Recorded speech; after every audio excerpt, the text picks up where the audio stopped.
my doorstep. And I'll get one, I'll get over on. I said I'm going to get one and I'll get out of your way, don't worry.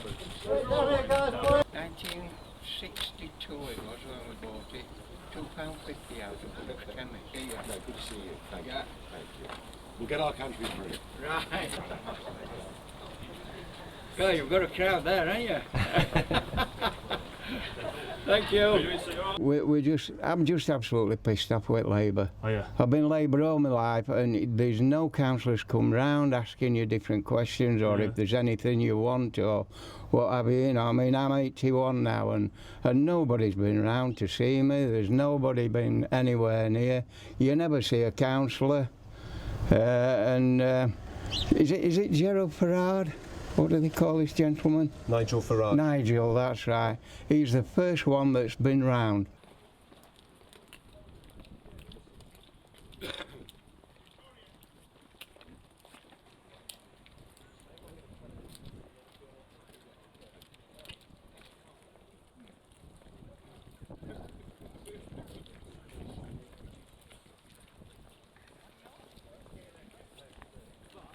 So Labour has a big problem here. That London Labour, Metropolitan Labour, is overwhelmingly in favour of the European project, wants us to be fully part of the Brussels machine, but old Labour, traditional Labour, working class Labour, former mining areas, former industrial areas, are overwhelmingly against the European Union, as indeed they were against the common market going back to the 1970s. And so Labour faces this huge problem, that 35 to 40% of its support in areas like this has a completely different view to most of its leadership, and they've really been trapped by this.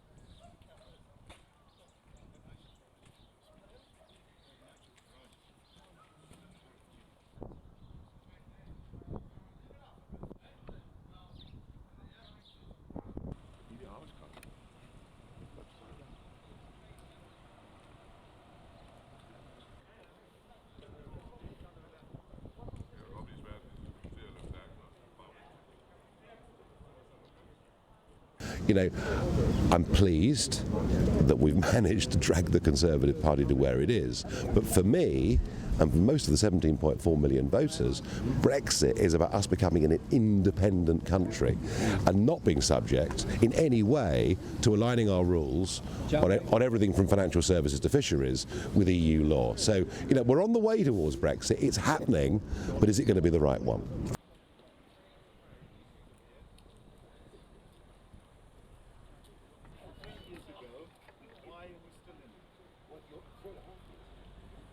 Focused down a route of being sort of half in, half out. Boris is, I'm afraid, going down a very similar route. I've looked at all the policies, and I'm disappointed in Boris. He wouldn't join up with Nigel. I wanted them to be together and he wouldn't. That's my reason. I'm with Nigel, and he's been campaigning for 25 years and he's never stopped, and that's why. Because I've always been Conservative, but I'm disappointed with Boris for not joining him. It would have been great. So I'm going with the Brexit party, and hopefully they can get a few seats, and hopefully we can get out of the EU, because I'm sick of them.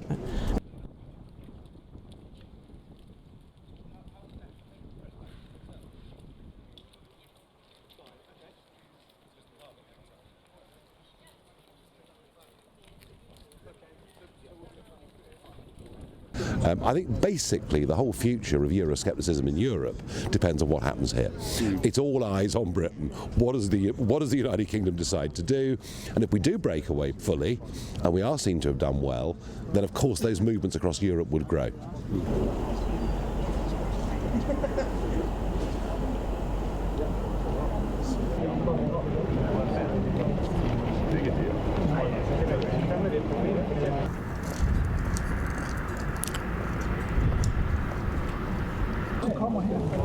That's what we got.